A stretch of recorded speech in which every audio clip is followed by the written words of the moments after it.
مسلم شریف کی حدیث ہے، آپ علیہ السلام نے فرمایا صحابہ تمہیں پتہ ہے کہ مفلس کون ہوتا ہے؟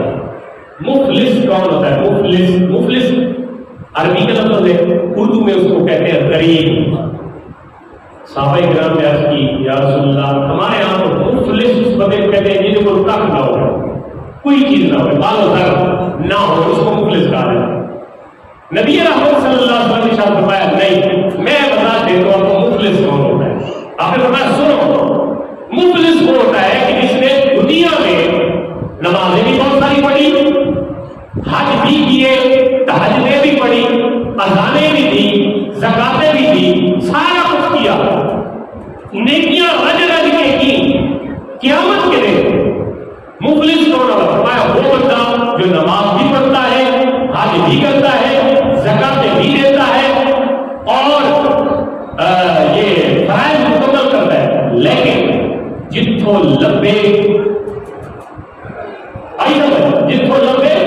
چھٹی جاؤ وہ بندہ جیڑا کسی کا ناجائز مال حاصل کرے، کسی کو خواہ خواہ تنگ کرے، گالی دے، یا کسی بندے کی اس کے اوپر ظلم اور زیادتی کرے، یہ تینوں لفظ موجود ہے حدیث میں، ظلم و زیادتی کرے، ناحق مال کھائے، یا سب کو شکم یہ گالی دے، قیامت کے دن کھڑے ہوئے۔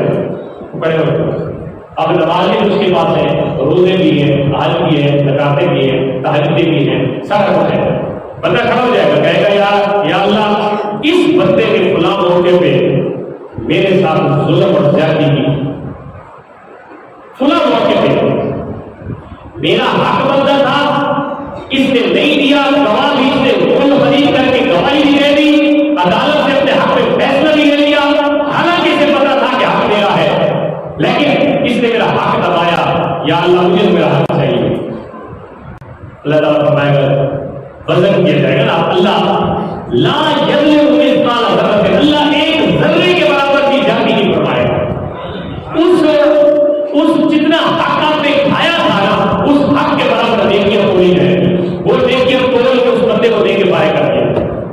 دوسرا کھڑا جائے گا، وہ کہے گا جی میں گلی میں جا رہا تھا، اس بندے نے ماں مجھے گالی دے دی، مجھے ماں بہن کی گالی دی، مجھے تنگ کیا، مجھے اذیت دی۔ اللہ فرمائے گا اس کے ساتھ نبٹ، نیکی اس کی اٹھا کے اس کے کھاتے ہیں، اس کی بدن کے برابر۔ بندہ کھڑا ہو جائے گا، اس نے کہا یا اللہ اس نے میرے فلاں مال میرا تھا، اس فلاں مال کو اس کو پتا تھا، یتیم کا، بیوہ کا، نادار کا، غریب کا، اپنی بیٹی کا، اپنی بہن کا، اپنی ماں کا، سمجھ رہے ہیں بات؟ نہیں کوئی نہیں سمجھ رہے۔ یہ حق تھا، اس کو پتا تھا کس نے دینا تھا، لیکن اس نے نہیں دیا، میرا حق مجھے دیا جائے۔ اللہ تعالیٰ اس کی نیکیاں توڑ کے اس کے حق کے برابر اس کو پارے کر دیا۔ اب اللہ تعالیٰ کے بابو نے فرمایا سنو صحابہ کرام، تمہاری نظر میں مفلس وہ ہے جس کے پاس مال نہیں ہے، لیکن مفلس وہ ہوگا جو نیکیوں کے ڈھیر لے کے اللہ کی بارگاہ میں پہنچ جائے گا، لیکن جب حساب کتاب ظلم زیادتی مال اور ہڑپ کرنے کا ہوگا نا، تو پھر اس کے پلے کچھ نہیں بچے گا، سارے لینے والے لے جائیں گے۔ فرمایا مفلس قیامت کے دن جو اپنی نیکیاں لے کے پھر خالی ہاتھ رہ جائے گا، اس بندے کو مفلس کہا